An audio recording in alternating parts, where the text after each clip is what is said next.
এরপরে আমাদের যে বিষয়টা সেটা হচ্ছে সসীম সেট, অসীম সেট এবং হচ্ছে কি ফাঁকা সেট। যে সেটে হচ্ছে উপাদানগুলো আমরা গণনা করে শেষ করতে পারি, যে সেটে উপাদানগুলো গণনা করে শেষ করা যায় তাই অসীম সেট। সেটকে ফিনিট সেটও বলা হয়। যে সেটে উপাদানগুলো হচ্ছে গণনা করে শেষ করা যায় তাই হচ্ছে কি সসীম সেট। এখন সসীম সেটে মনে করো যে একটা সেট আছে বি, একটা সেট, এই সেটে হচ্ছে উপাদান 1 2 3 4 5 আছে। আচ্ছা, এই সেটে দেখো এই যে কমা দ্বারা আবৃত, এখানে একটা উপাদান, এই কমা দ্বারা এখানে একটা উপাদান, এখানে এখানে এখানে দেখো তো কয়টা উপাদান আছে, একটা দুইটা তিনটা চারটা পাঁচটা উপাদান আছে না? তার মানে কি এখানে কি পাঁচটা উপাদান আছে। এই যে বি যে একটা সেট, বি সেটের মধ্যে পাঁচটা উপাদান আছে, এই যে পাঁচটা উপাদান আমরা গুণে শেষ করতে পারছি, এই জন্য এটা হচ্ছে কি সসীম সেট। অর্থাৎ যে সেটের শেষ আছে সেটাই হচ্ছে সসীম সেট। এবং আরেকটা সেট আছে কি অসীম সেট। এই সেটে হচ্ছে উপাদানগুলোকে গুণে শেষ করা যায় না। যেমন যেমন তোমাকে বলছে যে একটা সেট নির্ণয় করো, এই সেট যেখানে হচ্ছে পৃথিবীর সকল মানুষ আছে, সকল মানুষগুলোর হচ্ছে এক এক করে নাম লিখতে হবে। এখন তুমি কি কি লিখছো, আকাশ, বাতাস, আচ্ছা এভাবে লিখছো। লেখার পরে দেখবা যে আর পারতেছো না, তোমাদের মানুষ হচ্ছে শেষ হয়ে যাচ্ছে না। এটা তোমাদের সেক্ষেত্রে অসীম সেটের মধ্যে পড়ে। এখন রাতের বেলা মনে করো খোলা আকাশের নিচে তুমি শুয়ে তারা গুনতেছো, সেক্ষেত্রে তোমাদের 1 2 3 4 5 6 লেখার পরে 1 2 3 4 5 6 লেখার পর অনেকগুলো সংখ্যা লেখার পরে আর তোমরা হচ্ছে তারা গোনা শেষ করতে পারতেছো না। এই সেটগুলো মূলত অসীম সেট। অর্থাৎ যে সেটের হচ্ছে শেষ নাই, যে সেটের উপাদান সংখ্যা গণনা করে শেষ করা যায় না, সেগুলো হচ্ছে কি অসীম সেট। এরপরে আমাদের আরেকটা সেট আছে কি ফাঁকা সেট। আচ্ছা, আরেকটা সেট আছে কি ফাঁকা সেট। আচ্ছা, ফাঁকা সেটে হচ্ছে কি ফাঁকা সেটে কোনো উপাদান নেই। ফাঁকা সেটে আমাদের কি কোনো উপাদান থাকে না। ফাঁকা সেটে হচ্ছে কি কোনো উপাদান থাকে না। যেমন পি একটা সেট, পি সেটের মধ্যে কি পি সেটের মধ্যে কোনো উপাদান নাই। আচ্ছা, তাহলে কি করব, আমাদের সেট প্রকাশ করব কিভাবে, আমরা সেট প্রকাশ করব দ্বিতীয় বন্ধনী দ্বারা। আচ্ছা, কোনো উপাদান নাই তার মানে এভাবে। আচ্ছা, ফাঁকা সেট তাইলে আমাদের এটা। আচ্ছা, ফাঁকা সেটকে আর একভাবে লেখা যায়, এটাকে বলা হয় কি ওরি। এখন অনেকে কি করে, এই যে দ্বিতীয় বন্ধনী দেয় এবং মাঝখানে হচ্ছে ওরি দেয়, দেওয়ার পর দ্বিতীয় বন্ধনী ক্লোজ করে দেয়। এটা করা যাবে না, এটা হচ্ছে সম্পূর্ণ ভুল। হয়তো আমাদের ফাঁকা সেট দিতে হবে, ফাঁকা সেট এভাবে দিতে হবে, নয়তো শুধু ওরি দিতে হবে। আচ্ছা, এরপর আমাদের ফাঁকা সেট গেল, এরপর আসলো ভেন চিত্র। আচ্ছা, ভেন চিত্রে মনে করো একটা সেট দেওয়া আছে a সমান কি 1 2 3। আচ্ছা, একটা সেট দেওয়া আছে 1 2 3 এবং আরেকটা সেট দেওয়া আছে 1 2 3 4। আচ্ছা, দুইটা সেট দেওয়া আছে, এবং সেট দুইটা দেওয়ার পর বলছি কি আমাদের ভেন চিত্র আর্ট করতে। আচ্ছা, এই যে ভেন চিত্রের জন্য আমরা মূলত বৃত্ত, ত্রিভুজ এবং হচ্ছে কি আয়তক্ষেত্র ব্যবহার করতে পারি। এখন দুইটা সেটের জন্য আমরা কি দুইটা বৃত্ত নিলাম, এখানে একটা এখানে একটা, এবং কি আমরা কি আয়তক্ষেত্র ব্যবহার করতে পারি। এটা কি আয়তক্ষেত্র ব্যবহার করতে পারি। এটা হলো কি আমাদের মনে করো এ সেট এবং এটা কি বি সেট। এবং এই যে আয়তক্ষেত্র, আচ্ছা এই যে আয়তক্ষেত্রের মধ্যে যদি আমরা এ সেট আর বি সেট পড়ে, তাহলে এই আয়তক্ষেত্রটা দেখো তো সার্বিক সেটের মতো বা ইউনিভার্সাল সেটের মতো আচরণ করে না। এই জন্য এটাকে ধরে নেওয়া হয় ইউনিভার্সাল সেট বা সার্বিক সেট, যাকে হচ্ছে কি ক্যাপিটাল ইউ দ্বারা প্রকাশ করা হয়। আচ্ছা, এ সেট এবং বি সেটের মধ্যে দেখো এই যে মাঝখানের যে অংশটা আছে না, এই যে মাঝখানের একটা কমন অংশ, দুইজনের মধ্যে একটা কমন অংশ, এই কমন অংশের মধ্যে এই যে এ সেট এবং বি সেট যা থাকবে, এই এ সেট এবং বি সেটের উপাদানগুলোর মধ্যে যে কমন উপাদানগুলো থাকবে, যেমন এখানে 2 3, বি সেটের মধ্যে হচ্ছে 2 এবং 3। দেখো তো এ সেট এবং বি সেটের মধ্যে 2 3টা কমন না, এই কমন জিনিসগুলো কোথায় বসবে, এই কমন বৃত্ত দুইটার মাঝখানে 2 এবং কি 3। আচ্ছা, দেখো এ সেটের মধ্যে 2 3 হচ্ছে এটা এ সেট, এটা হচ্ছে কি এটা হচ্ছে এ সেট, এ সেটের মধ্যে 2 এবং 3 বসছে। আর কে বাকি আছে 1, এবং এখানে যদি 1 দিয়া দেই তাহলে সে দেখো তো এ সেটের মধ্যে 1 2 3 পড়লো না, এ সেটের মধ্যে 1 1 2 3 হয়ে গেছে। আচ্ছা, এরপর হচ্ছে কি বি সেটের মধ্যে 2 এবং 3, 2 3 কমন অংশের মধ্যে নেওয়া হয়ে গেছে, এবং বি সেটের মধ্যে আর কে বাকি আছে 4। এই 4টা যদি আমরা এখানে দিয়ে দেই, দেখো তো এ সেটের মধ্যে 1 2 3 1 2 3 এবং হচ্ছে কি বি সেটের মধ্যে 2 3 4 2 3 4 হয়েছে কিনা। আচ্ছা, মূলত এভাবে হচ্ছে কি ভেন চিত্র আর্ট করা হয়। এরপরে আমাদের যে জিনিসটা আসে সেটা হচ্ছে উপসেট, তাই না?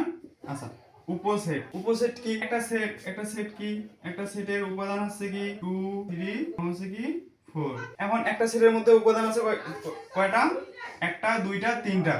এই যে তিনটা সেটকে হচ্ছে ভেঙে ভেঙে যে আরো কিছু সেট তৈরি করা হয় সেটাই মূলত উপসেট। এখন দেখো 2 3 4, 2 3 4 কে কিভাবে লেখা যায়? 2 3 4। আবার কি লেখা যায়? এদিক থেকে এইদিকে নিব, কিন্তু হচ্ছে এই দিক থেকে আবার এদিকে নিব না, অর্থাৎ বাম থেকে ডান দিকে নিব। আচ্ছা 2 3 4 নিছি। আচ্ছা এরপর হচ্ছে কি 2 এবং 3 নেওয়া যায়, 2 3। এরপরে কি 2 এবং 4 নেওয়া যায়, 2 4। এরপরে হচ্ছে দেখো দুইটা করে আর নেওয়া যায় হচ্ছে 3 এবং 4। এরপরে কি এই দিক থেকে এদিকে নেওয়া শেষ, এবং এদিক থেকে তো এদিকে নেওয়া যাবে না, এরপরে কি নিব? একটা করে নিব, 2 3 4। আচ্ছা দেখো এই যে আমাদের যে উপসেটগুলো হলো, এবং আরেকটা জিনিস মাথায় রাখার মতো, যেটা প্রত্যেকটা সেটের একটা করে একটা উপসেট থাকবে, যেটা হচ্ছে ফাঁকা সেট অথবা পরি। এটা হচ্ছে একটা সেটের উপসেট, এবং উপসেটগুলোকে হচ্ছে আবার দ্বিতীয় বন্ধনী দ্বারা আবদ্ধ করা হয়। দেখো এই যে উপসেট, একটা যে সেট ছিল সেটার মধ্যে তিনটা উপাদান ছিল, তিনটা উপাদান থেকে আমরা কয়টা সেট লিখতে পারি? আচ্ছা কয়টা উপাদান করতে পাইছি?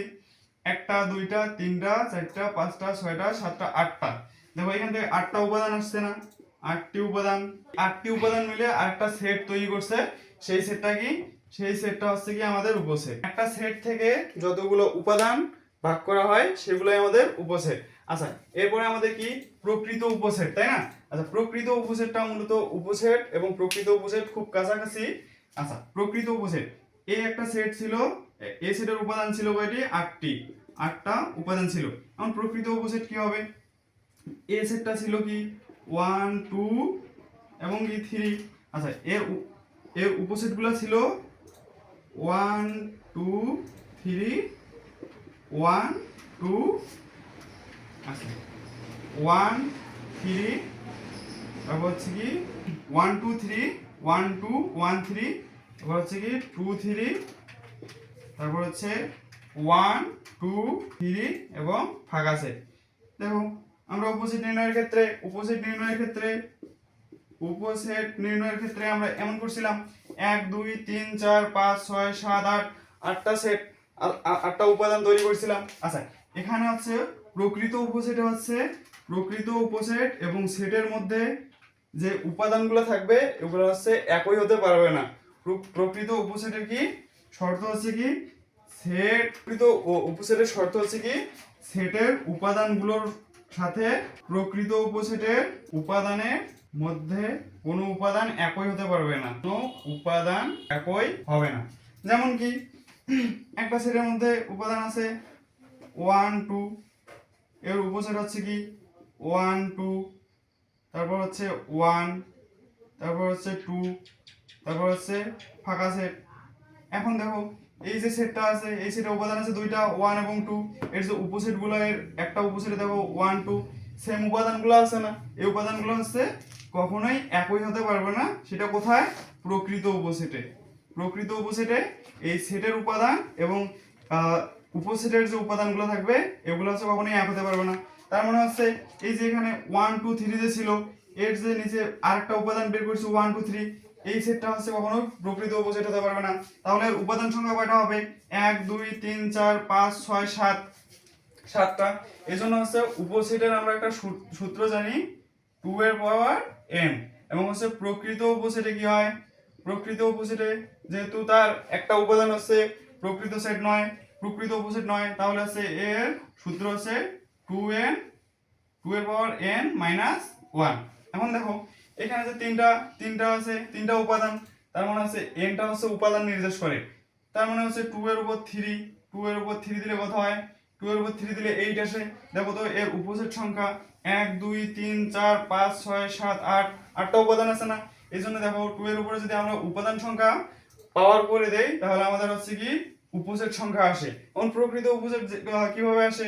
2 পাওয়ার n মাইনাস 1। তাহলে হচ্ছে কি এখানে তিনটা কি আছে? তিনটা উপাদান আছে, তার মানে হচ্ছে 2 পাওয়ার 3 মাইনাস 1, তাহলে হচ্ছে 8 মাইনাস 7। আচ্ছা 8 মাইনাস 1 আসতেছে, তাহলে হচ্ছে কি 7। এই যে প্রকৃত উপসেট আমাদের সবসময় একটা কম আসবে। কেন কম আসবে? প্রদত্ত সেট এবং হচ্ছে উপসেটের মধ্যে যে একই উপাদানগুলো থাকবে সেগুলো কখনোই এক হতে পারবে না।